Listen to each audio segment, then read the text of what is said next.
निधि और नटरंग प्रतिष्ठान की ओर से आज शाम इस आयोजन में आपका बहुत बहुत स्वागत है।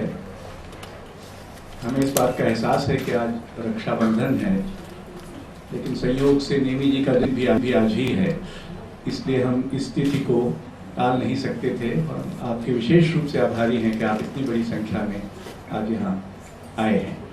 इसके पहले कि हम कार्यक्रम शुरू करें, मैं इस आयोजन के अध्यक्ष वरिष्ठ चिंतक पत्रकार श्री प्रभाष जोशी और आज का नेमी स्मृति व्याख्यान देने वाले फिल्मकार विख्यात या कुख्यात श्री कुमार शाहानी से आग्रह करता हूं कि वो अपना स्थान ग्रहण करें।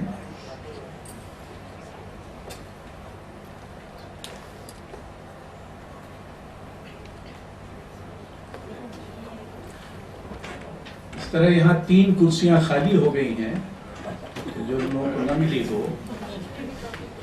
और उधर बीच बीच में बहुत खाली है।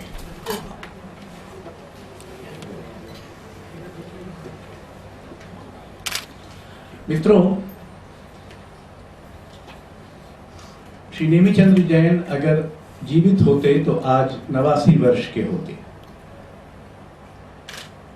सभी जानते हैं कि उनकी रुचि और सक्रियता का जो परिसर था वो बहुत विशाल था।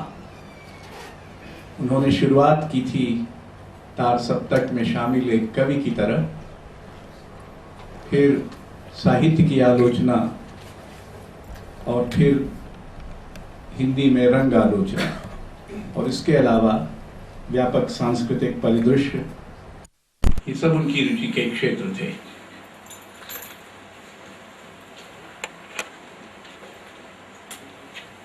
हमारे लिए ये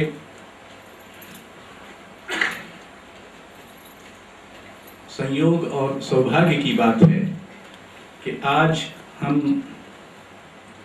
नेमी जी पर केंद्रित 2 पुस्तकें, उनके द्वारा इब्सन के एक प्रसिद्ध नाटक एनिमी ऑफ द पीपल के बांग्ला अनुवाद के हिंदी अनुवाद का पुस्तकाकार प्रकाशन, यानी ये 3 पुस्तकें जारी करेंगी। बजाय इसके कि मैं कुछ नेमी जी के बारे में कहूं, मैं इन 2 पुस्तकों में से जो नेमी जी पर केंद्रित हैं, छोटे छोटे 2 उदाहरण आपकी अनुमति से पढ़ना चाहूंगा। मुद्रा राक्षस, जो स्वयं ही अब 75 वर्ष के हैं, हो रहे हैं इस बरस, और जो दुर्भाग्य से आज यहाँ उपस्थित नहीं हैं, उन्होंने जो पुस्तक लिखी है और जिसे राष्ट्रीय नाट्य विद्यालय ने प्रकाशित किया है, उससे 2 छोटे उदाहरण। लेकिन नेमी ने रंग शब्द से इतनी अधिक विचार सघन पदों की रचना की है कि हैरानी होती है। उन्होंने रंग शब्द से इतनी अधिक नई और जटिल अवधारणाएं दी हैं कि उनके समानांतर संस्कृत साहित्य में मिलती नहीं है।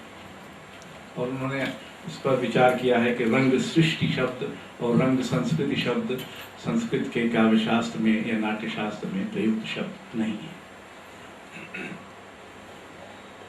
मुद्रा राक्षस जी ने आगे उनके साहित्यिक आलोचना के बारे में लिखा है। नेमी ने अपने आलोचना कर्म में जितनी ज्यादा नई शब्दावली की खोज की है, उतनी हिंदी के दूसरे किसी आलोचक ने नहीं की। यह उनकी इस जरूरत की गवाही है कि उन्होंने रचना का चरित्र दूसरे किसी समकालीन आलोचक की तुलना में ज्यादा अंतरंगता से समझा है। युवा आलोचक ज्योतिष जोशी की जो पुस्तक आज जारी होगी और जिसे साहित्य अकादमी ने प्रकाशित किया है, उसका एक अंश है हिंदी की औपन्यासिक आलोचना को व्यवस्थित करने, उसे नई दृष्टि देने, नए प्रतिमानों से समृद्ध करने और विवेचात्मक बनाने के जो सार्थक प्रयत्न नेमी जी ने किए, उनका ऐतिहासिक ही नहीं दूरगामी महत्व है। यही कारण है कि उन्हें औपन्यासिक आलोचना का स्थपति कहा जाता है। बहरहाल नेमी जी के इस व्यापक कृतित्व और व्यक्तित्व के अनुरूप उनके परिवार के सदस्यों ने मिलकर एक नेमी निधि स्थापित की और हर वर्ष हम उसमें एक उनकी स्मृति में एक व्याख्यान या संवाद आयोजित करते हैं। इसके पहले कि आज का स्मारक व्याख्यान हो, ये जो तो सबसे पहले तो ये होना चाहिए कि कुछ फूल यहाँ जो हैं उनको समर्पित कर दिया जाए। तो सबसे पहले मैं श्री संजय जैन से, जो नेमी जी के बेटे हैं, आग्रह करूंगा कि वो सभा के अध्यक्ष श्री प्रभाष जोशी को पुष्पगुच्छ नहीं, गुलदस्ता भेंट करें।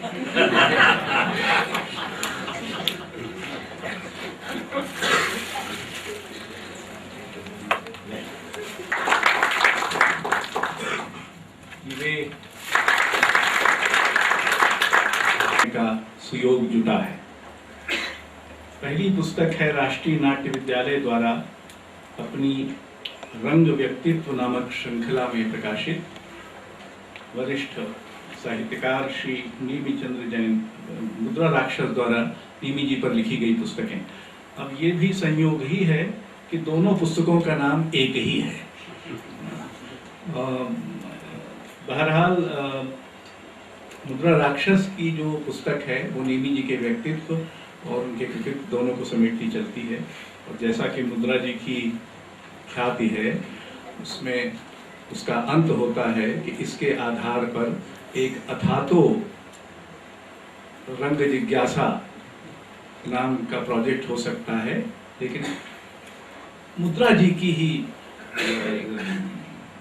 मतलब के मुहावरे के अनुकूल उन्होंने जोड़ा है, लेकिन उस वाहियात अथातो सौंदर्य जिज्ञासा की तरह नहीं।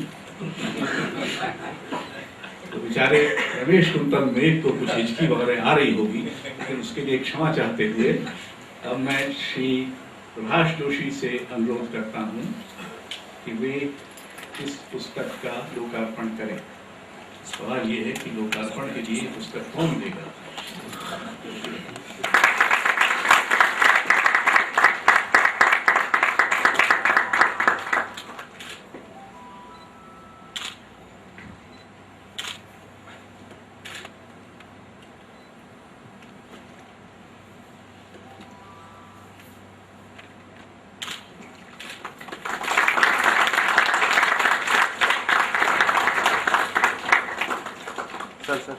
दूसरी पुस्तक है उनका कवर नहीं है सर। Thank you. ज्योतिष जोशी का मोनोग्राफ, नेमी चंद्र जैन। श्री ज्योतिष जोशी स्वयं यहाँ हैं और संभवतः साहित्य अकादमी के सचिव भी यहाँ हैं। तो दोनों आकर पुस्तक भेंट करें और प्रभाष जी इसका लोकार्पण करें। दोनों कैसे करेंगे ये उनके बीच का मामला है।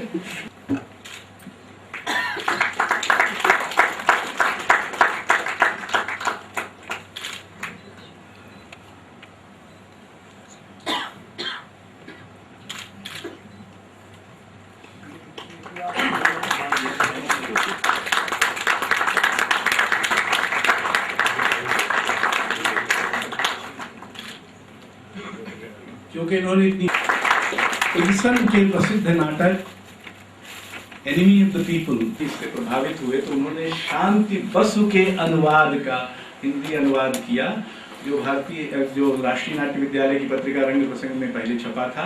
अब भारतीय ज्ञानपीठ ने उसे पुस्तकाकार दशचक्र के नाम से प्रकाशित किया है। भारतीय ज्ञानपीठ का कोई कारिंदा यहाँ नजर नहीं आता है, या पुराने से ही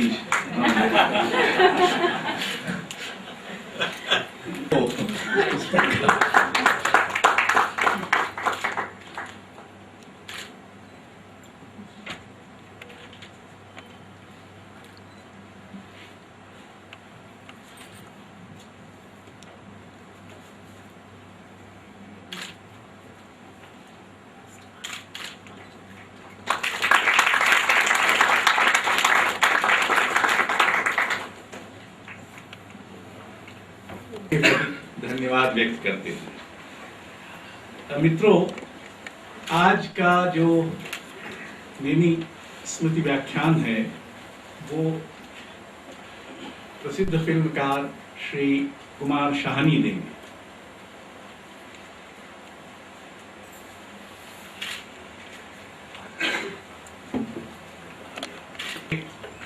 बहुत सुयोग्य शिष्य हैं और हिंदी में एक अग्रगामी फिल्मकार के रूप में प्रतिष्ठित हैं। उनकी खास बात यह है कि वो उन फिल्मकारों में से हैं जिन्होंने अन्य कलाओं और साहित्य में गहरी रुचि ली है, और सिर्फ व्यक्ति की तरह ही नहीं, फिल्मकार की भी तरह। जैसा कि आप जानते हैं, उन्होंने बहुत प्रसिद्ध उपन्यासों को लेकर फिल्में बनाई हैं, जिसमें दोस्तोयेवस्की यानी कथाकृतियों को लेकर निर्मल वर्मा और रविन्द्रनाथ ठाकुर शामिल हैं। लेकिन इसके अलावा उन्होंने वर्षों पहले हमारे आग्रह पर एक ख्याल गाथा नाम की फिल्म बनाई थी, जो कैसे ध्रुपद से ख्याल की ओर हिंदुस्तानी संगीत मुड़ा, इसकी एक अद्भुत कथा है। उन्होंने भावांतरण नाम की फिल्म बनाई थी, जो गुरु केलुचरण महापात्र उड़ीसी पर एकाग्र है। और भी हाल में बहुतों ने उनकी बैम्बूज फ्लूट नाम की फिल्म देखी होगी, जो बांसुरी पर केंद्रित है। और मुझे याद है कि बम्बई में बहुत बरस पहले मैंने संयोगवश एक नाटक देखा था जो उन्होंने निर्देशित किया था, तो जी शंकर पिल्लई का नाटक था कुंती, और जिसमें संयोग ये था कि उसका जो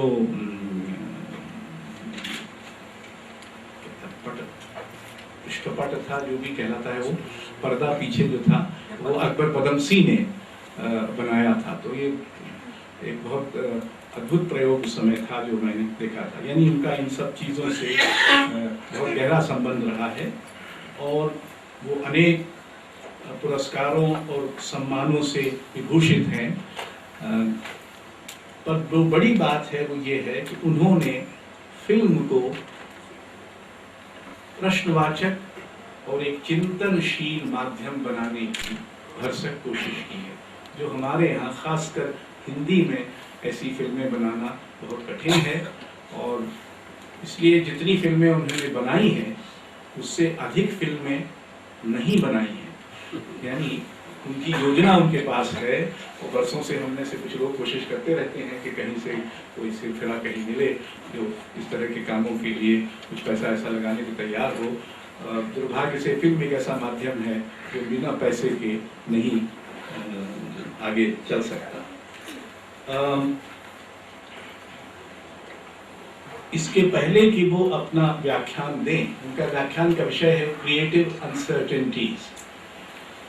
हम सभी लोग जो थोड़ा बहुत लिखने में दिलचस्पी रखते हैं, कुछ रचने में दिलचस्पी रखते हैं, वो ऐसे अनिश्चयों की एक बड़ी श्रृंखला से गुजरते हैं। तय करके कुछ चलते हैं और हो कुछ जाता है। इसका बहुत ही कुख्यात या प्रख्यात उदाहरण मिल्टन का है, जिसके बारे में कहा जाता है कि उसने खुद ही कहा था to justify ways of God to man, और जो महाकाव्य लिखा वो जस्टिफाई सैटर्न टू। तो क्या से क्या हो जाता है। इसलिए ये जो अनिश्चय होता है, कुछ शुरू करते हैं और कहाँ पहुँचते हैं, उसमें किस तरह से इस अनिश्चय की एक बड़ी गहरी सर्जनात्मक भूमिका होती है, और कैसे आप सब कुछ पहले से तय करके नहीं करते हैं, बहुत सारी चीज़ें बाद में और चलते चलते और उसके दौरान हम लोग जो कवि लोग हैं वो कहते हैं कुछ देर तो हम कविता लिखते हैं, बाद में कविता खुद अपने को लिखने लगती है और हमको पता नहीं चलता। एक बार अली अकबर खान ने कहा था कि थोड़ी देर तो मैं सरोद बजाता हूँ, फिर सरोद मुझे बजाने लगती है, तब मैं भूल जाता हूँ कि क्या हो रहा है। तो ऐसे बहुत सारे अनिश्चय सर्जनात्मकता के मूल में है, जैसे कि दृष्टि और निश्चय भी कहीं न कहीं उसके इर्द गिर्द। तो इस पर बोलने जा रहे हैं। तो उन्होंने मुझे ये निर्देश दिया कि इसके पहले कि वो अपना व्याख्यान दें, मैं मुक्तिबोध की एक प्रसिद्ध कविता एक अरूप शून्य के प्रति का एक छोटा सा अंश आपको पढ़ के सुना। धरती की चीखों के शब्द पंखदार कीड़ों से बेचैन तुम्हारे कानों के बालों पर बैठते भिनभिनाते चक्कर काटते। अटूट है लेकिन नींद, खुली आंख लगातार नींद, आंखें धुंधला सा नेबुला, एक एक आंख में लाल लाल पुतलियां कैसी बुलबुलों की भांति जो बनती बिगड़ती हैं फिर उठ बैठती हैं। इसलिए कोटि कोटि कनी निकायों के बावजूद कुछ नहीं दिखता। एक एक पुतली में लाख लाख दृष्टियां, असंख्य दृष्टिकोण बनते बिगड़ते। इसीलिए तुम सर्वज्ञ हो नींद में। एक एक आंख में लाल लाल पुतलियां कैसी, बुलबुलों की भांति जो बनती बिगड़ती हैं फिर उठ बैठती हैं। इसीलिए कोटि कोटि कनिकाओं के बावजूद कुछ नहीं दिखता। एक एक पुतली में लाख लाख दृष्टियां, असंख्य दृष्टिकोण बनते बिगड़ते, इसीलिए तुम सर्वज्ञ हो नींद में। और मित्रों, अब हम आग्रह करते हैं श्री कुमार शाहनी से कि वो अपना व्याख्यान दें। व्याख्यान के बाद कुछ समय होगा टिप्पणियों और प्रश्नोत्तर का। धन्यवाद। Thank you, Rashmi, for this honor of coming to address an audience which is so full of my own teachers, in a sense, in different disciplines, that I feel even more uncertain about what I'm going to say than I ever felt before. And Ashok, thank you very much, not only for suggesting this topic the other day, because there were some suggestions coming from other friends at that time. And when he suggested uncertainty, I just said, that's it, because that's exactly how it feels when what is now anywhere in the world, there's a kind of disorientation which is taking place because of the speed at which everything is moving. It's way beyond the speed that I think at the last turn of the century, the previous turn of the century, speed took over art. Certainly, at this point, it's also more extensive. So not only for the subject that you suggested, but for reading out now, on my request, some lines of Mukti Bodhs, which I like very much indeed, and which seem to anticipate this speed, this, and a way of possibly dealing with it is to work through sleep, through dream, through the bringing together of different perspectives. And I do not mean that as several of fellow practitioners of art and fellow in Europe and America particularly, who are working from merely the idea of a neoliberal way of spreading these perspectives. I mean it precisely in the way I think that Mukti Bodh might have meant. Of course, we are all free to read Mukti Bodh in different ways, and so that we can also bring different perspectives on Mukti Bodh. But it seems to me that what he is suggesting that is not action which is propositioned upon a neoliberal view, but upon a different set of parameters which speak of an individuation which is characteristic of a person who cares to respect ambivalence not only within herself but within the world, and to bring that together in as many different ways without a dogmatic and fundamentalist position, be it fundamentalist in in the way politics is using religion, or be it fundamentalist, in the way that I've often heard scientists speak to each other, not to us, not to meaning filmmakers or artists, but between themselves. How often the dialogue fails, because there is no single scientific methodology either, as it was believed earlier. I've had the good fortune of being at places and meeting people who, one of them is here, Vijay Verma, physicist who I rang up in a stage of panic this afternoon when I realized that there was something that I want to bring up during this session that I will not be able to speak about with any kind of internalized knowledge. So I requested him to send me an email, because we had spoken about this. And this is about linear and nonlinear systems.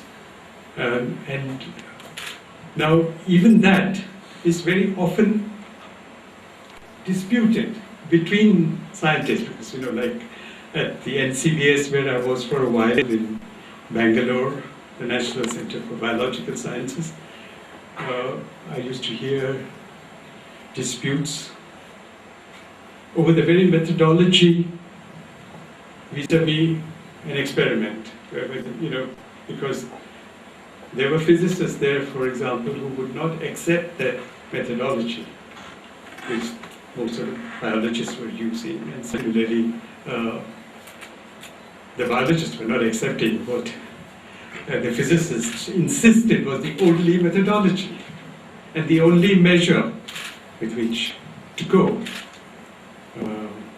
For instance, he was not able to explain to the younger biologists who were very committed to their hypotheses that, say, a planetary motion which is constant vis-a-vis an object like the sun, for example, like it was believed between the Earth and the sun at one time, that it was all the time the same, at the same distance from the sun. That is, it was doing a perfect circle, Now, that may not be counted as motion. It is zero motion, because the parameter that there is that there is that constant radius. It's very interesting that as this talk has been sort of, going on, as the preparation for this talk has been going on in my mind, I have had to think back to this radial kind of emanation, and how we, in nature, and how we cope with it. And I have a very great old-time friend from college days, who's a kind of guru for many, many people, who's directly in the line of Vallabhacharya. Some of you might know him. I think Ashok knows him at any rate. Shyam Goswami, and who has also been very close to some of our musicians and so on. I phoned him and I said, I have this problem. I want to know whether the question of uncertainty can be developed from, he is a philosopher who knows both Western philosophy and Indian philosophy very, very well, and he knows the problems of artists. And I've often talked to him about music and painting and so on. So I asked him whether developing from Socrates on the one hand and developing from Gautam, our own Gautam Buddha, that is there a possibility of beginning to tackle this question of uncertainty? And when I went to him about 10 days ago, he told me, let's go to the desk, which he normally doesn't do. He asked me to sit with him and speak. We don't go to a desk. And he then drew a circle, and he drew a point inside. And then he drew another circle. The point was in the, more or less, in the center. And so he said, look upon this circle, the first one that he drew, as certainty. And look upon the next circle, which is outside that, as uncertainty. And I said, well, that's a nice way of putting it. And before I met him, I'd been reading a structuralist mathematician from MIT who had been invited to India to help us with the airports, I think by Jawaharlal Nehru, and who had the same kind of, I don't know if he's alive anymore, but who had certainly the same utopian imagination that Nehru had. And his name was R. Buckminster Fuller. And the first thing that he had told Nehru, or all the people who were supposed to design airports, was that you don't really need airports. And if you look into the future, people will just dissolve themselves in one place and reassemble themselves in another. He was that kind of a utopian. He believed so much in the future. And now the thing is that why is this radial thing preoccupying him as well? It's very interesting. I had not anticipated that we will have such a wonderful audience, especially on Raksha Bandhan Day.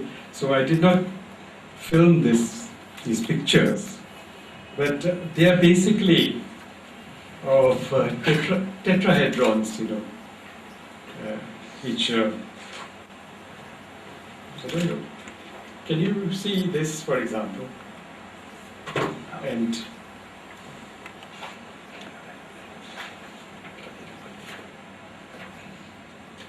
these things,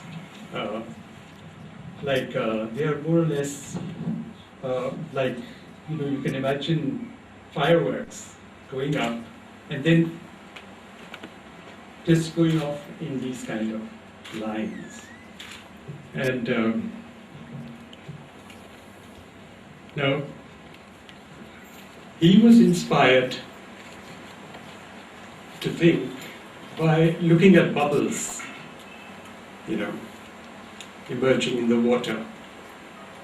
And being of a mathematical bent in mind, he thought that these bubbles cannot be made by an equation which has 22 upon 7 in it, you know, pi, you know, which is the way we are taught mathematics. Now, I think there are two things here. One is this whole business of people wanting answers which are in whole numbers. And people continue to want definite answers in definite whole numbers. And he was very perturbed by this pi, which gives you answers in infinitesimals which take place. Now, this is probably also arisen out of a certain kind of tradition of thinking about nature. And, you know, when the cinema was invented, when cinema wasn't invented, the technology for cinema was invented, people thought that we have overcome all representational necessities. You know, that we can begin to represent anything on earth, especially after recording was added to it 30 years later or something. But the cinema itself went in a different way. I mean, it's not as if it just stuck to the representational character, you know. When perhaps the greatest filmmaker in the world at that time, before Eisenstein, Griffith, was asked, why do you make films? He said, because I want people to see. And I've quoted this 100 times, you know, because that is exactly what Griffith wanted to do. And after the sound, at that time sound wasn't yet there. Griffith wanted to see to it that people see and then hear and so on, to perceive, in other words. And he had already been making films for a while. So what did he mean by that, you know? And anyway, the technology seemed to suggest that it could see anything. So he wanted you to see, he wanted us to see something else. And then he had this marvelous failure from which so many films, so many directors, actors, cameramen took off. The marvelous failure was his epic film, which was dealing with different civilizations, and failed to do so because he wanted to link that film with one image, through one image, which he repeated again and again, which was the hand that drops the cradle rules the world. And it was an absolute failure. Nobody ever understood what he was talking about through that repeated image. And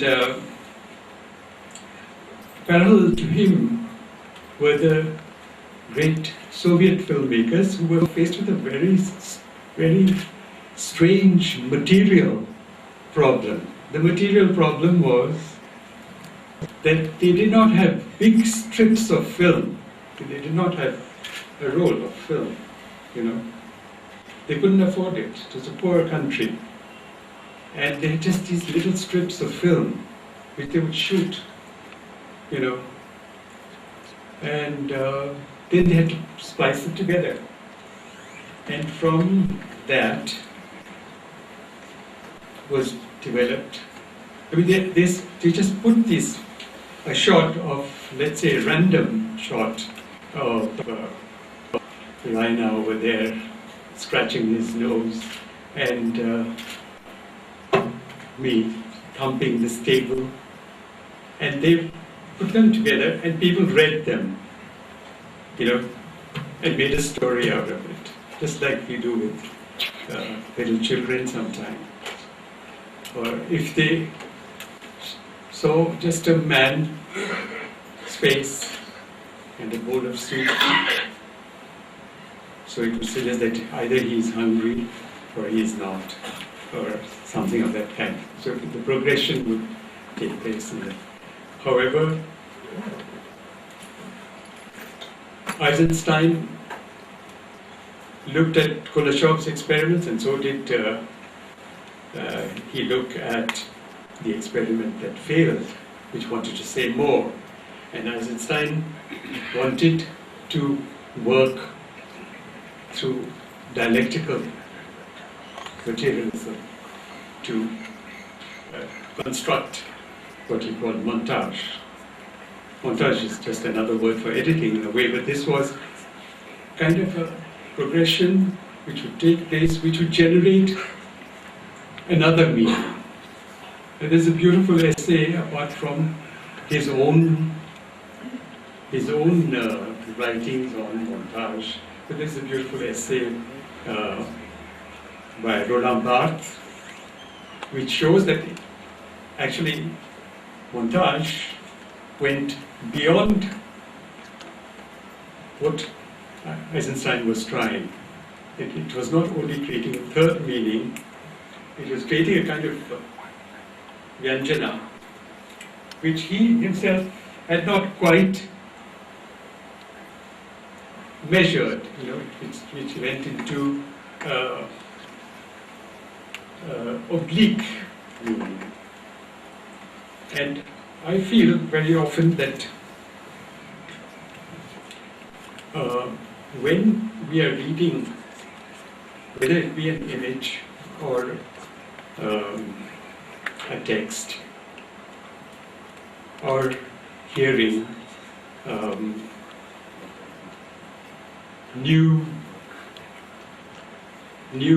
combinations of notes, which then we accept as music, we are not immediately capable of recognizing what is happening.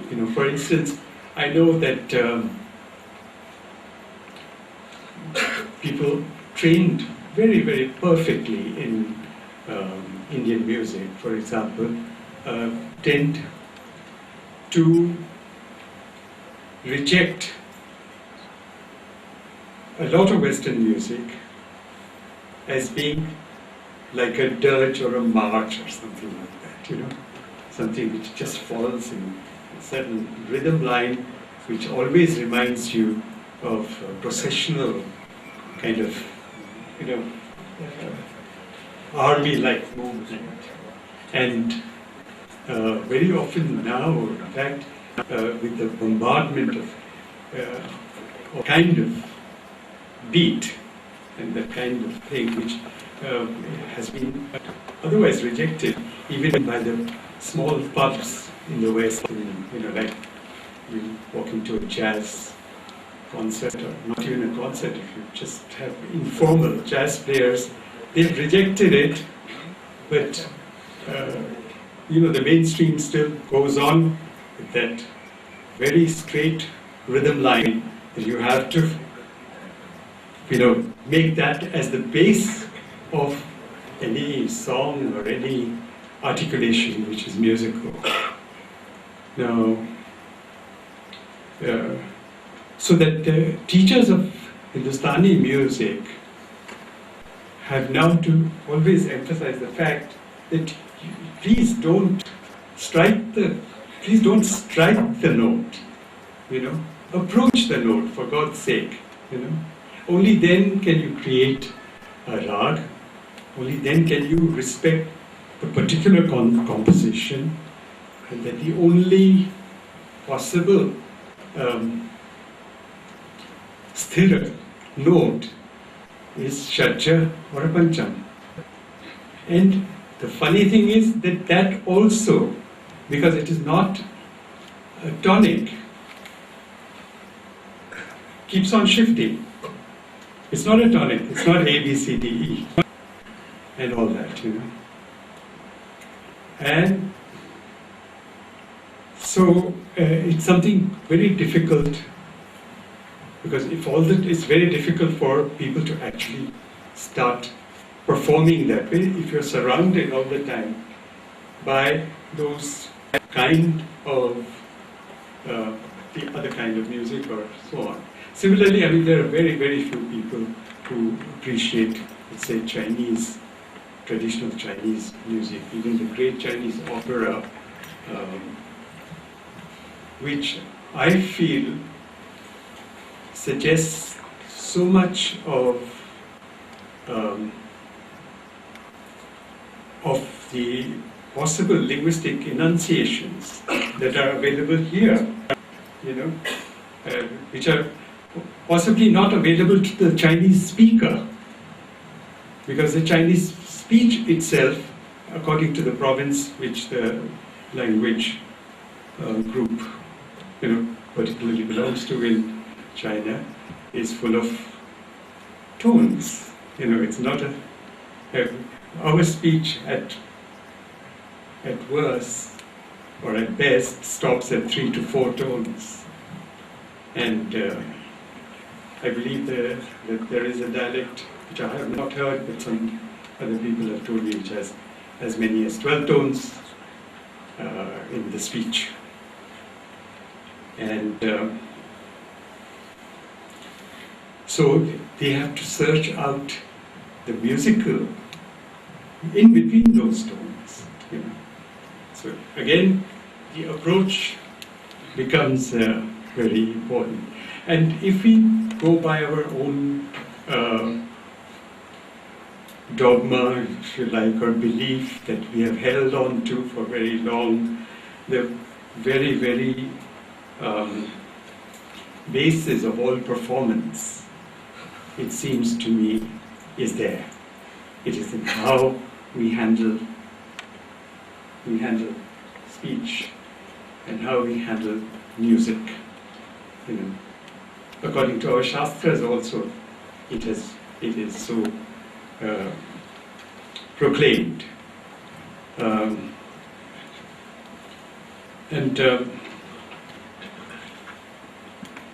We have now this very difficult task, apart from these cultural differences that we have between, say,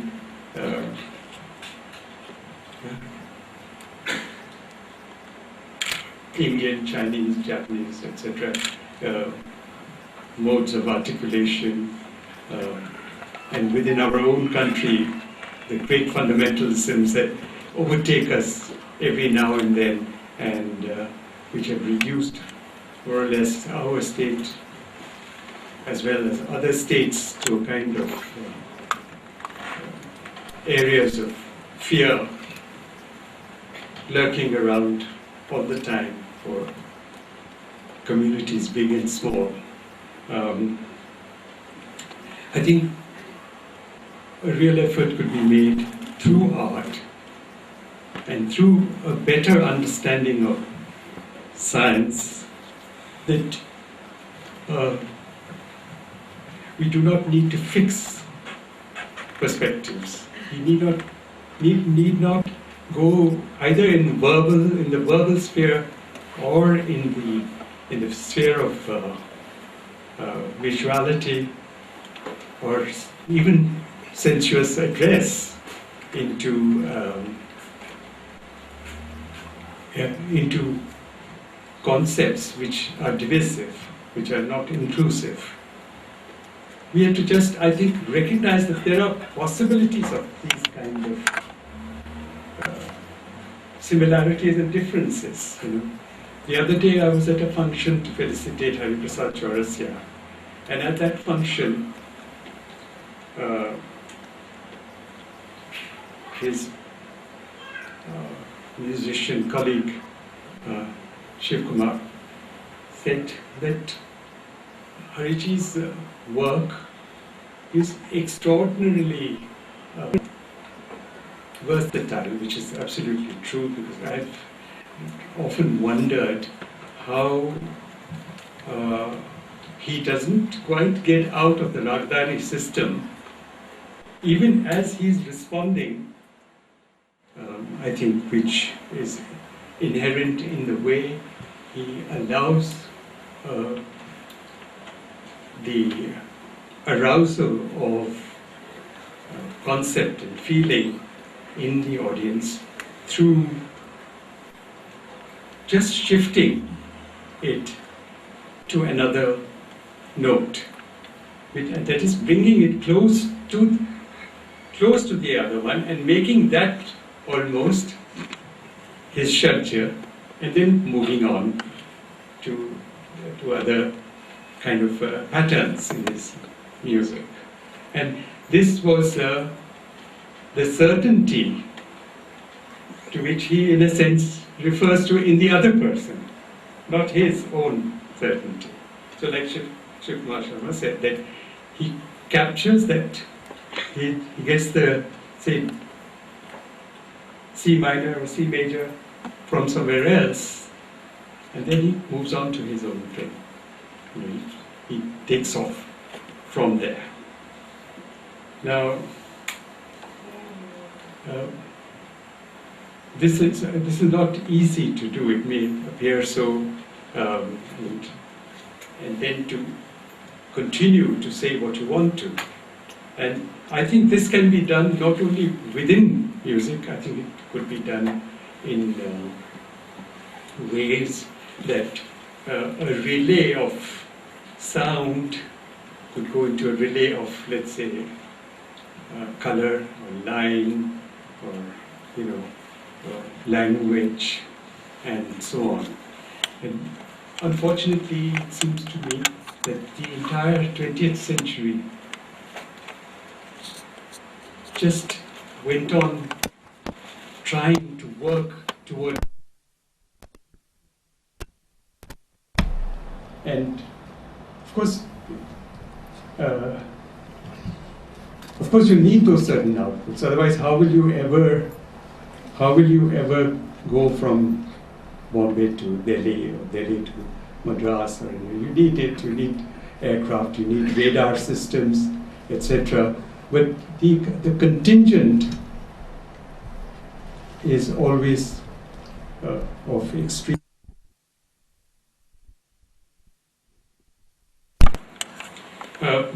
While talking about Buckminster Fuller, I would like you to look at the way he brings in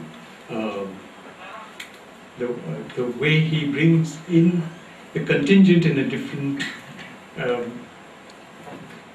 whole. To play that, to play the triangulation of surfaces into a sphere. It's very interesting, but it is a question, and it is a question. It's not to recommend him. It is to try and just explore what he is exploring. And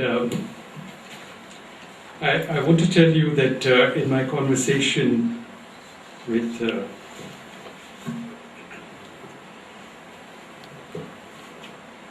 how the overlaps take place in my conversation with Shyam Goswami.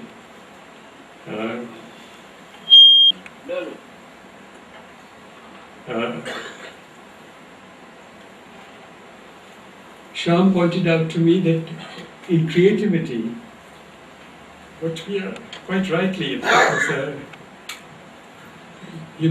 what is bugging us the most is the certainty which with the Newtonian universe set for us. And we went on working with the Newtonian universe. And that motivation was at the center of it, so a kind of certain linearity. So I just want to bring to you these, and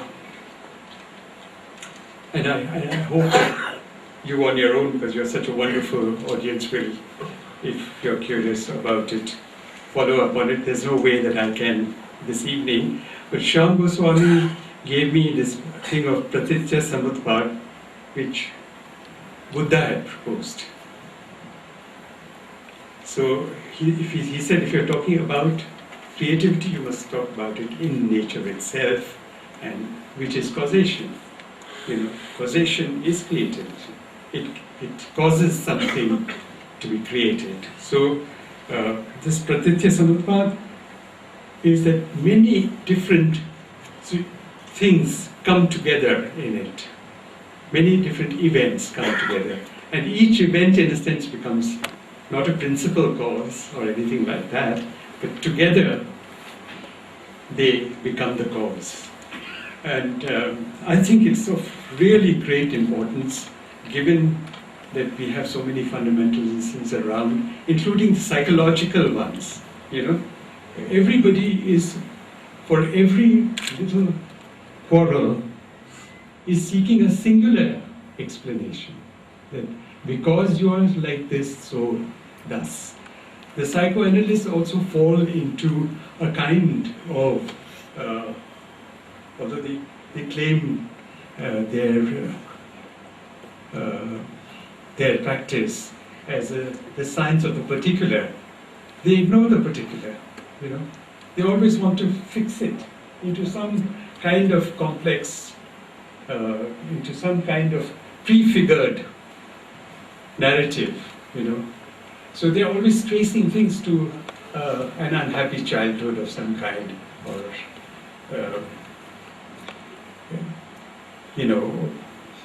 not able to judge the present conjunction which brings about the actual effect.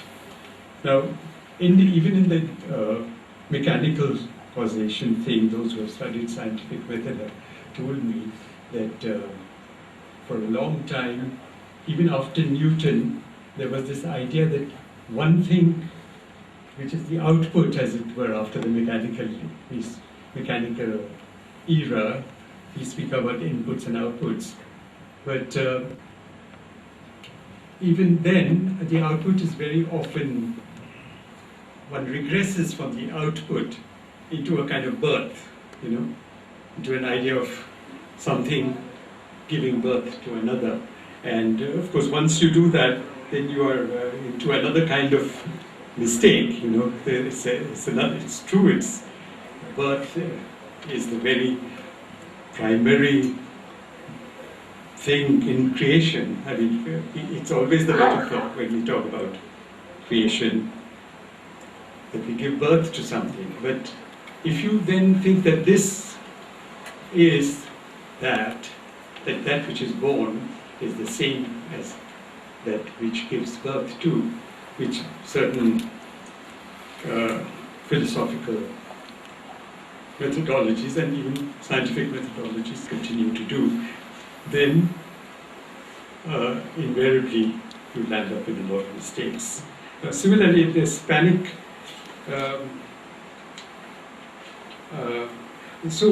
Before I go to the other thing, the panic-stricken Paul, I must tell you that when Shyam Goswami showed me these circles, two things occurred to me about the delay in our knowledge, the human knowledge, of the fact that the earth actually does not move around in a circle, it moves around in an ellipse. And I think we had to wait for Kepler to do it, as far as I remember. It wasn't Galileo who did that, but Kepler. Well, the other thing was that in Kudiyattam, which I told Shyam also, that I found then that a very strange kind of mise en scène was being created. And I've been trying to trace it for a long time as to how that mise en scène, what is its source and how does it function. And I would keep on facing a block in my mind, because I also, I was born and brought up here and then taught mathematics of a certain kind, and have seen a lot of Hollywood films, and so it had a totally different geometry, Kudiyattam did. And this is a Sanskrit theatre that I'm sure most of you have heard about it or seen, and it's very fascinating. And there the center and the radius keep on collapsing, and the movement is radial, and the center in the body keeps moving, and it creates a different rasas by shifting the balances that way, and there's a collapse, the compression and attention. It moves that way. This, again, I think I will not be able to talk about here, but Fuller has tried to work with it also. You know, for instance, for tensile strength, you can see those wonderful bridges near New York, you know, the spans, the great spans of over the river, or now anywhere else, but New York is so full of it. And that is already, that itself is becoming a thing of the past. I believe the bridges are becoming heritage sites in New York. But it has still a magical quality of how these sort of, you know, fantastic, just ropes can carry so much, you know. And the, of course, tension and compression, as a physicist present here would probably tell you, are interrelated, and they have other meanings as well. And I feel that when we are able to put together these very true, sensuous, lived experiences, not only of seeing them, but actually, you know, even working, traveling through them, feeling the air, as it were, that a lot of clarity might emerge about allowing our uncertainty to go even further. The poets have expressed in different ways, and the very idea of Krishna is so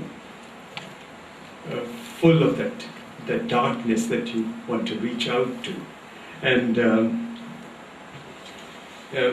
when there is a feeling that we still want people to see and to hear, to feel, and that can be made available, which is beyond us. You know, it is not just some mumbo jumbo in the mind of the artist. You know, that uncertainty is very much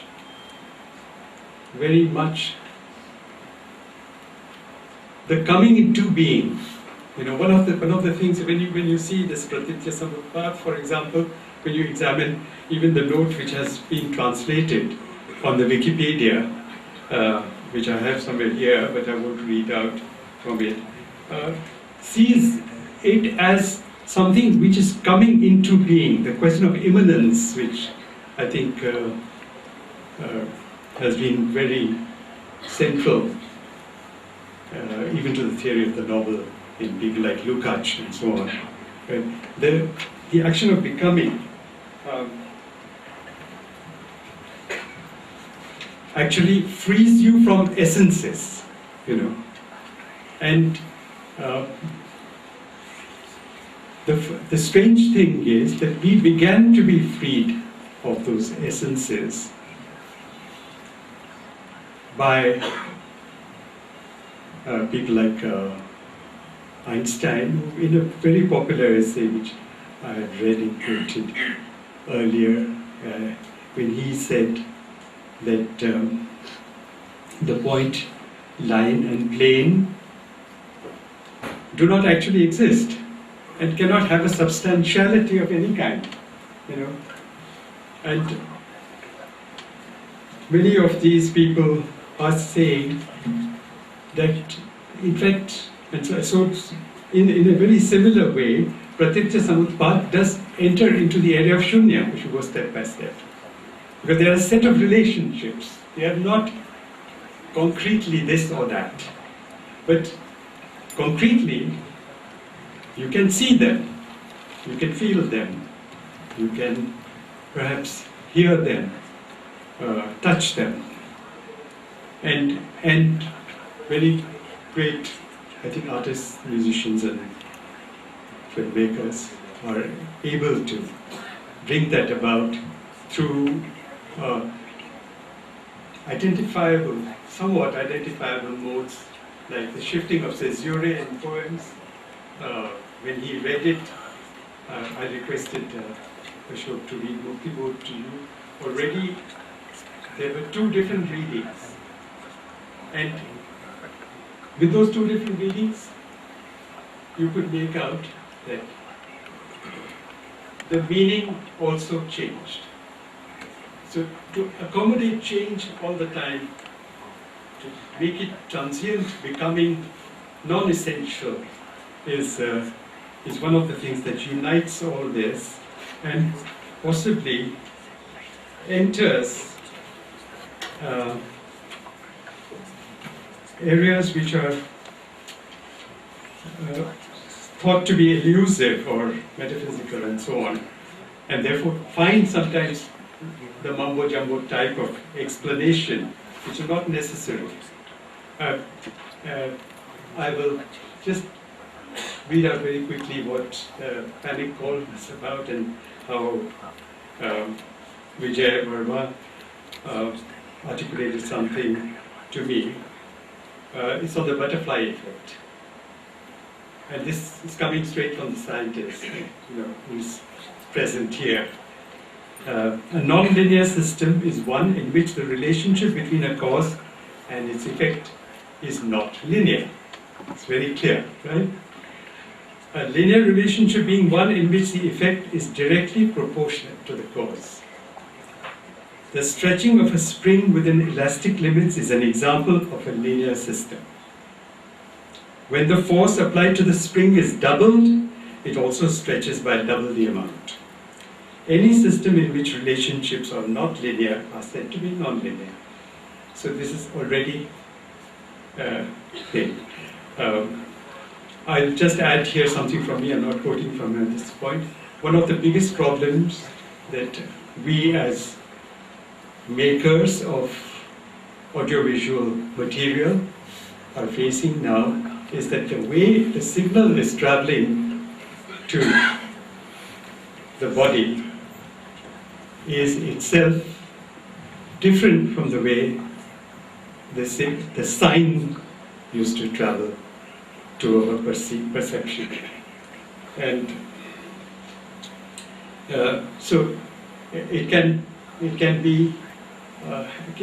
have certain linearities and certain non-linearities which have not yet been completely understood, probably not even researched. An important characteristic of linear systems, now I'm quoting again, is that if you start two copies of the system from two nearly identical initial states, then as they develop in the future, they will remain similar or close to each other. Thus, two raindrops falling close to each other in Delhi will usually both flow into the Jamuna. However, there are exceptions to this general rule. If we were to consider two raindrops falling in Amarkantak, and if they were to fall on opposite sides of a ridge, it is entirely possible that one of them will flow into the Narmada and end up in the Arabian Sea. The name arises from studies of the weather system.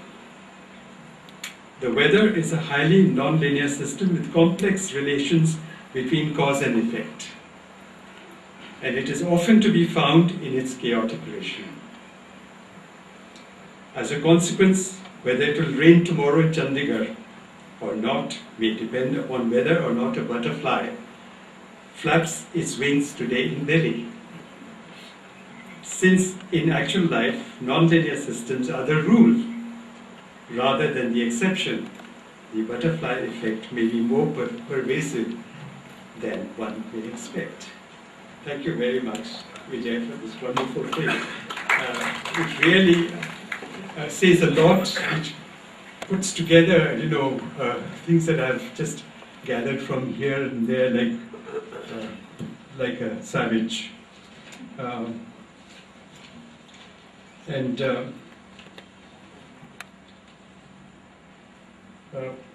I think it's about time to end. So I'll go back to something I took down from a study of Indian astronomy, which will probably dovetail into this. It was a book which showed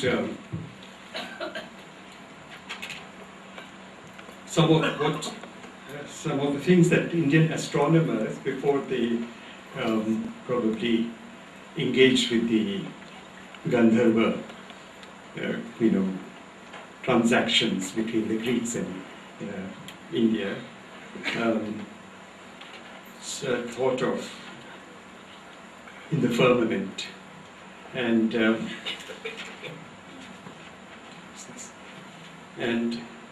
I will not dare to enunciate because Ashok had already done such a beautiful enunciation of the poem by Mukti Bodh. I will not dare to do this Sanskrit thing. Although it is from the Rig Veda, so nobody really knows how to read it, I could dare to do it as well. The Brahmin from Banaras, and the Brahmin from Pune, and the Brahmin from Trivandrum all get at each other's throats when they read it differently. So, anyway, what it means is I ask of thee where the ultimate end of the earth is. I ask of thee where the center of this earth is.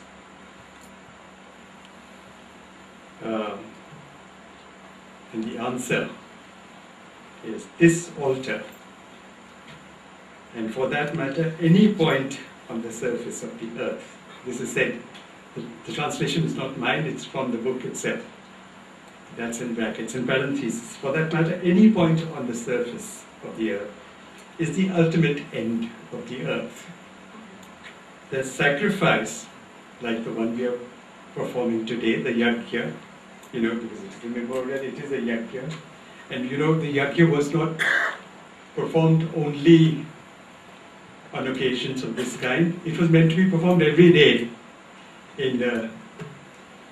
at least in the people who knew. The sacrifice performed at this altar is again the center of the earth. That is what we are doing at this moment. So, for the book in astronomy, it means that it just means the earth is spherical. But I think for us it means a lot more. And I hope you agree. Thank you.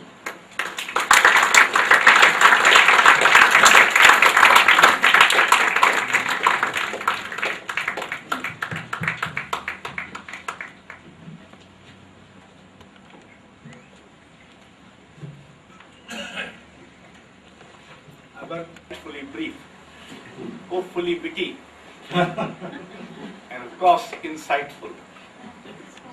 Please. First one has to be short and the others will take over. Somebody has to take the courage, the first one. In life insurance, people know that certain percentage of people will die, but they will not know who exactly will die. So the uncertainty is in a limited sphere, and that is also what the scientists say, law of uncertainty, that an atom will explode, but which atom? So uncertainty is in a limited sphere. Thank you. Anybody else? So said that there are laws, and so there is this interplay between certainty and uncertainty that is going on all the time. Now, so processes that are happening in nature, there is one kind of interplay between certainty and uncertainty. And the processes that are going on in the mind of, in art, or in filmmaking, or any other sort of human activity, the relationship between certainty and uncertainty might be quite different. And is that would you like to comment on this, on the fact that yes, there are both laws and there are both unpredictabilities, but their character might be quite different in different domains? Yeah, I did think about this, and thank you for bringing it up. And I have personally often felt, after reading Einstein's popular work, that actually the question of law was, and the certainty with which law, the search for certainty, is embodied first in the great religions, especially of the Judaic, which come straight from the Judaic stream. The law becomes very, very important to them, and it also combines that in Christianity, the law combines itself with logos, the Greek logos, the Greek idea of syllogisms, that a certain thing is this, therefore the other thing must follow thus, and then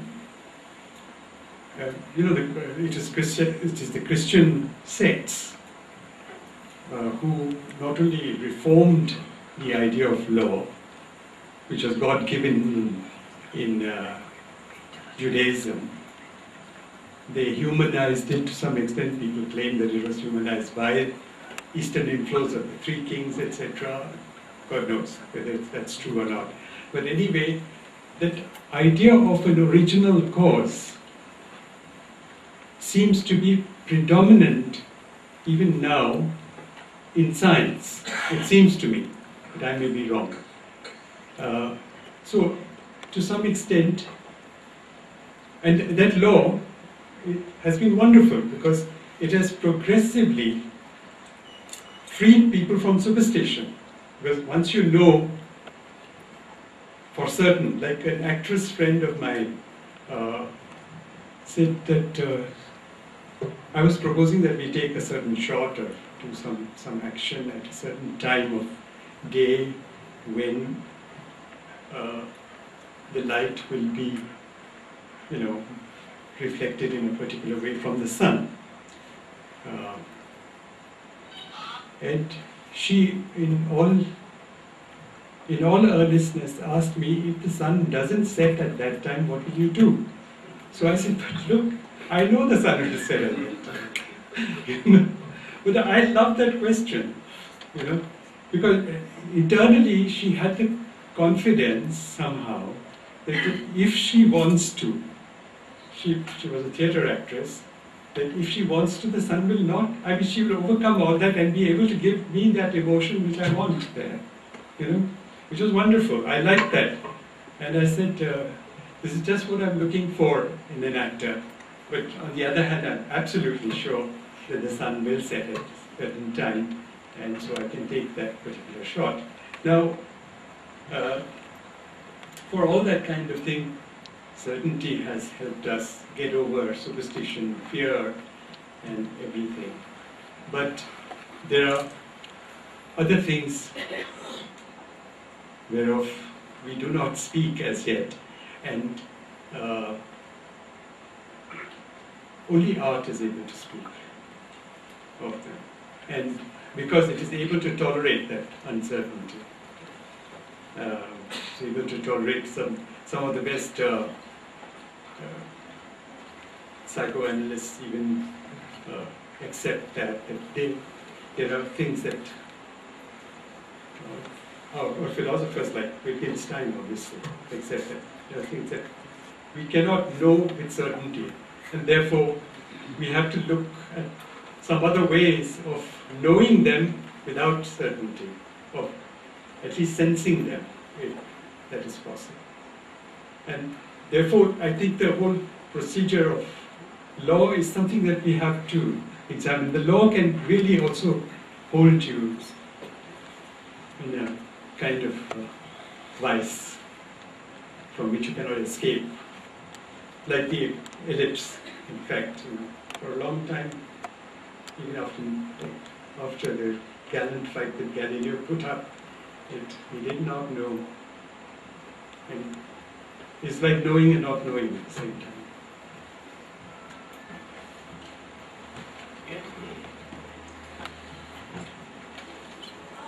I wanted to ask that as far as films are concerned, do you think that there's a difference in terms of reception of uncertainties and, like you said, essences as opposed to being within different cultures? I mean, even if you kind of bring it down to between Western cultures and more Indic sort of.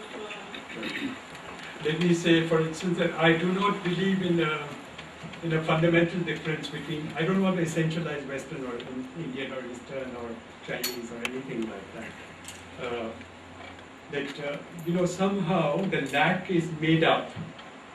Suppose let's say that a certain kind of palette is created, let's say, for painting with certain materials and with certain ideas of perspective, etc. Then that produces unities of its own kind. It produces dissonances of other kinds.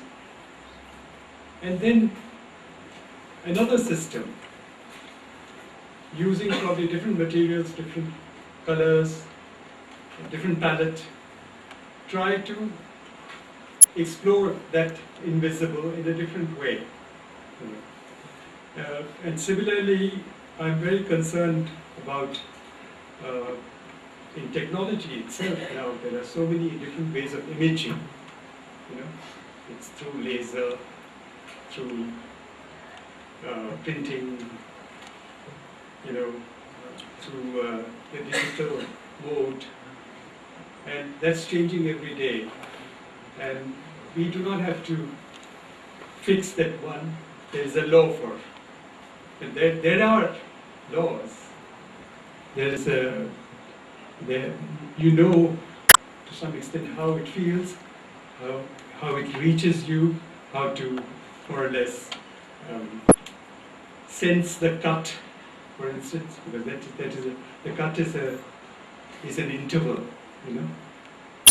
It provides an interval all the time. Since you are interested in films, I believe, film studies, a lot has been written just on that, on the fact that, like I spoke about montage, the cut, is not even essential in the digital medium. You can go on YouTube, because there's no material, for instance, And then the way that signal travels to you is very different from the way the cinema projection takes place and the light impulses reach your brain and your body. Indeed, So there are many differences, but yet there are again some laws governing our perception which are in our body. And to what degree they are also being changed is a matter to work on. For instance, the digital signal in the audio is at the Royal College of Art recently. Mark Nash said to me that many of the young are not able to hear as well as they used to just 10 years ago because of the cell phone. So there is obviously something happening to the body, and they also said that it might cause cancer and so on. So be very careful when you deal with it. I have one question. Signi, boliye. Modern science, medical science and technology, they are trying hard to discover law of everything and a cure for everything. And for instance, they are trying to do away with fatigue. What is fatigue? So if fatigue is removed, I think everybody will be immortalized. Okay, so now do you think with the expansion of technology, we are going towards certainties or uncertainties? One thing. Another thing, you talked of cinema. So cinema, in fact, cinema is a certain kind, a very certain kind of image, very specific image, and very definite image. That's why some novelists, for instance, Gabriel Garcia Marquez of Colombia, he never allowed his novel to be made into a film. The novel is 100 Years of Solitude. Because cinema is very definitive in many ways. So how do you see it? Well, Gabriel Garcia Marquez is a great novelist, but he is not an authority on cinema. And I don't know what to say. He doesn't want his novel to be done into cinema, that's his business. But I don't think it is because there is a law governing cinema. If it were so, I would at least not like to make any more films. That's for certain. You know. If there's a law governing the making of cinema or the making of any visual or audio image, I would like to give it up. Somebody should ask Marquez whether there's a law governing novel writing. I don't think there is. First question. A film was made, Love in the Time of May. So, and I don't think that cinema is specific by nature. It is a composite art, like song is, And or theatre. there have been very abstract films made, totally abstract, you know, like abstract I art. also do not believe, for the record, in that difference between figuration and abstraction in the visual arts. I personally believe that they achieve the same thing if they are of a certain quality. If they are not, too bad.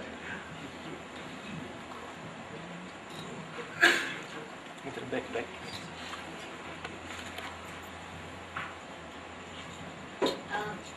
Thank you, that was a really interesting talk.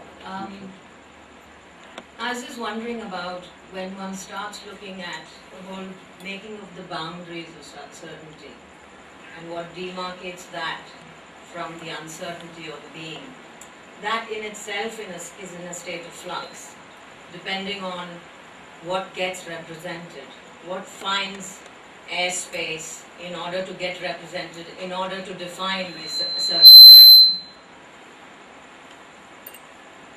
Do we, as systems work, are we agile enough to actually take on, are our systems agile enough to actually continue to absorb in order to define certainty, in order to drive human action, whatever it is? Somewhere, I feel that there's a disconnect there, because the certainty, there is a time lag between what is human action going on beyond certainty and what is defined as certainty.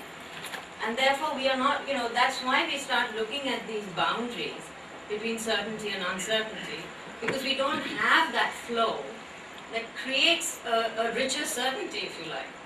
Yeah. I think it's a wonderful articulation of some of what I'm trying to say here, and that's why I ended with the Rigvedic quotation that it is the praxis, the yajna is now, here, at this point, which is going to prevent us from being too frustrated to do exactly what we should be doing. It's right here. So it's not working from an essence or a preconceived parameter, set of parameters that we have to work towards. And if you have to work towards a lack of frustration on that aspect, between the being, existence, and what is to come, the becoming, to be able to overcome that tension is precisely what it's all about, in a sense. The uncertainty that is in the mind of the poet, or the painter, the filmmaker, musician, and so on, is precisely to overcome it. And all this talk about, a lot of people have latched on to non-linearity, because even now we are non-linear technologies, that for the editing table, they call it a non-linear thing. It's nothing, it's very comparatively not as complex as what is being suggested. Probably doesn't deserve such a beautiful name that Vijay Varma was speaking of. But the thing is that to constantly work towards praxis is that, this ritual is that, and we have to tolerate the frustration of institutions never being able to match it. Therefore, law will take a long time to match it, or laws will take a long time. Answer मैं कह नहीं सकता कि मुझे आपकी हर बात समझ आई है। मुझे भी नहीं समझ आता। पर आपके लेक्चर को आने से पहले जो मैंने सोचा था कि आप एक फैक्टर लेंगे, वो फैक्टर अभी तक मेंशन नहीं किया गया। वो फैक्टर है आर्ट कभी आर्टिस्ट और उसके मटेरियल से कंप्लीट होता ही नहीं। आर्टिस्ट जो भी बनाता है वो किसी के लिए बनाता है। मुक्तिबोध उस कविता में क्या कह रहा है, हर रीडर, हर लिसनर उसका अलग मतलब लेगा। सर्टेनिटी किसी शायर में नहीं हो सकती कि वो ये इफेक्ट क्रिएट करेगा अपने लिसनर पर। इसी तरह film maker, nobody can say, even Milton can not से कि पैराडाइज लॉस्ट में मैंने ये किया है और ये इफेक्ट सबका होगा। तो मैंने सोचा था भी अनसर्टेनिटी आप वो बात करेंगे, आप बनाते कुछ हैं, लोग समझते कुछ हैं या नहीं समझते। आर्टिस्ट का काम हमेशा इनकम्प्लीट होता है। It is the viewer, the spectator, the audience who give a meaning to it, and only one at a time. 6 साल के बाद में वही ड्रामा है, उसका मतलब बदल जाता है। वो फैक्टर ऑडियंस का, देखने वाले का आप नहीं लाए। Thank you. Good evening. I wanted to know, as far as this human psychology goes, the first thing is uncertainty. I mean, all of us are quite uncertain about one thing, we think upon it, and ultimately that leads to a discovery of a particular thing. And this discovery is more prominent in the science, pure sciences. You have formulas, you have equations, everything, and that is why the discovery is quite a firm discovery. Do you think creative uncertainties, can we really come up to those uncertainties in creativity? Because I don't think so creative uncertainties can be ever overcome. No, I think, for instance, reading the biographies of some of the scientists, the poor fellows were remained very uncertain about what they were finding out as laws, you know. I can see the anguish of those people. And I know scientists in close proximity. You know, I've had the very great opportunity of meeting them, and I'm very thankful to my good fortune, whatever you want to call it. They are very full of uncertainty, you know, and usually we speak about only their moral uncertainty, you know. People speak only about their lack of morality in observing things which are then turned into monstrous bombs and things like that. But it is not only in that sphere, you know. It is in their psychological being, and not only in their psychosomatic being. In fact, their body language itself is full of that uncertainty. And I think scientists are very, very creative people. And I'm not speaking about just everybody who goes into a lab and does something, no. But I'm speaking about scientists who actually are so dissatisfied with their work that they begin to say that this is not enough, you know. The kind of observation, there was a Dr. Meltzer, who was a psychoanalyst, who talked about observation. The horror of observation is what you see, for example, in the Hiroshima Museum, you know, and you can possibly come out of it retching and vomiting and so on, and saying that, is this what humanity has made of its knowledge, or even its instinct for knowledge? the human being has an instinct for it. But there are some people who have proposed other ways of observing. One of them is this Dr. Meltzer, whom also I knew very well, and he says the first step is to recognize that the state of observation is a resting state. It is not a state of attacking. It is not intrusive. It is a resting state. This is the best of psychoanalysis that I have come across. Second, that it is also a state of heightened vigilance. So it's a resting state of heightened vigilance. You can compare this kind of statement with probably what Krishnamurti used to say, our Jiddu used to say it a lot. I compare it with waiting in the dark for the deer grazing at night seen by their flashing white tails. This nocturnal vigilance is on the alert for movement of the quarry. Part, object, minimal movements. And now here, he's not only describing what is going on, it is the mental event which is happening. Part, object, minimal movements with which patients can be seen to form a pattern of incipient meaning cast before. Cast before the meaning appears. It may not even appear, for instance, to an artist himself. So when he said that I do not know whether I understood everything that I said, even I do not understand it fully, and I really mean it. It's a joke as well. Why should one speak about such a thing? At a recent screening of Bamboo Flute, which is the last film that I've made, except for a short one after that one up, but some person who engages herself with grammar.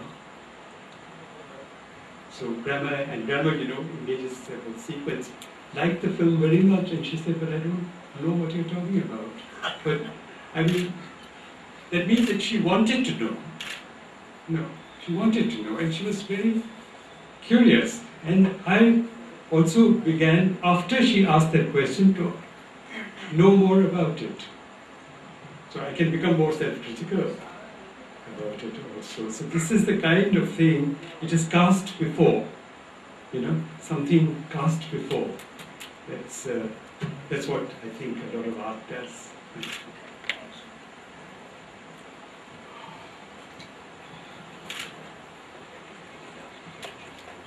Well, we have time for the last question, comment, or whatever. Yes.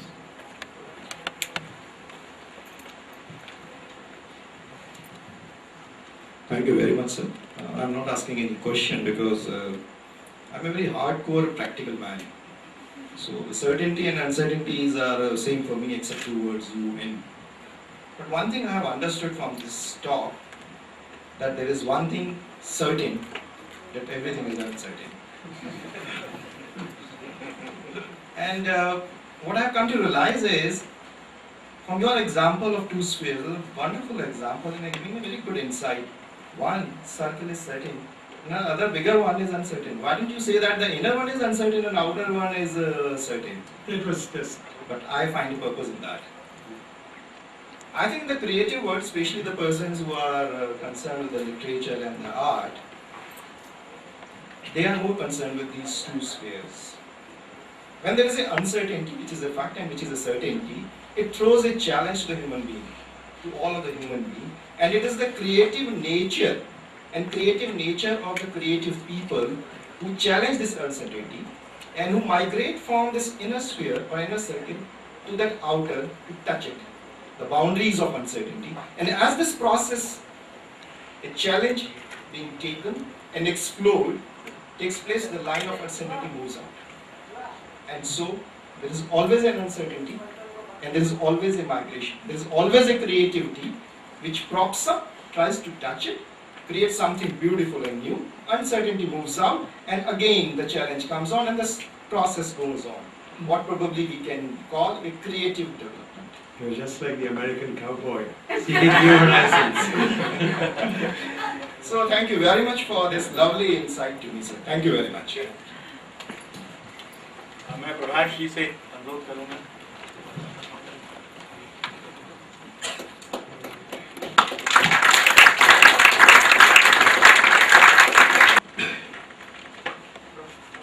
अनिश्चितताओं के इतने अनिश्चित लेकिन सुंदर exploration के बाद मुझ जैसे आदमी से, जिसने सारी जिंदगी उपस्थित और प्रत्यक्ष से निपटने में गुजारी हो, उसको बोलने के लिए कहना अन्याय है।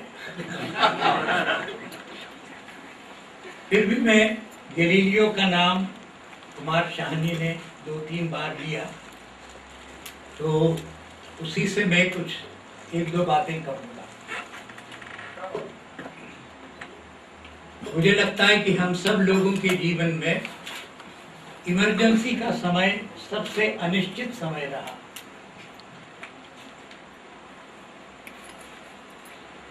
व्यक्तिगत रूप से भी और पूरे देश और समाज के नाते भी।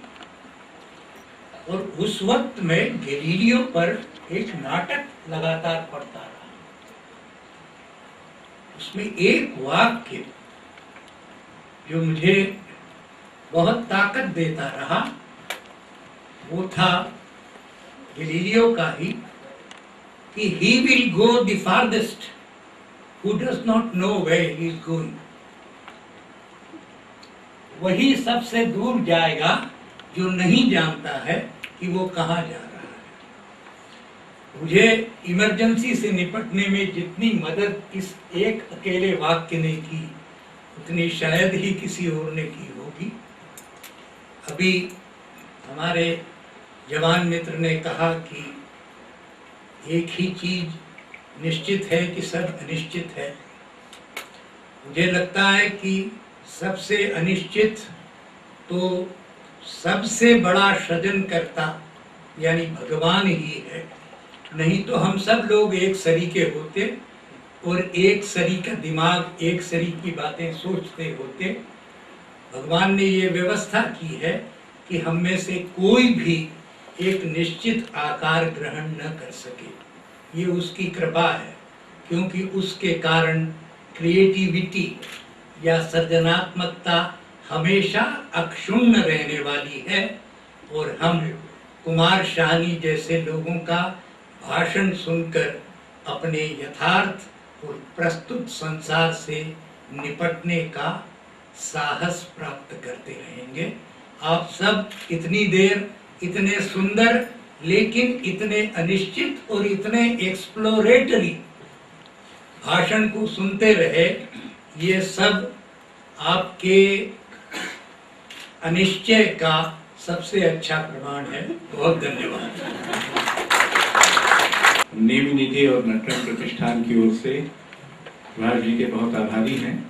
अध्यक्ष के नाते उनको अधिकार था कि वो और जितना बोलना चाहते बोलते, पर उन्होंने अद्भुत आत्मसंयम से काम लेते हुए 2-3 सटीक बातें ही कही। और कुमार शाहनी का कि उन्होंने एक कठिन और जटिल विषय पर एक खोजता पड़ताल करता हुआ अनिश्चित सा व्याख्यान दिया, जो कि उस अपनी थीम के उपयुक्त ही था। और हम आप सबके बहुत आभारी हैं कि आप इस आयोजन में आज शाम आए। अब ये निश्चित है कि कार्यक्रम समाप्त होता है।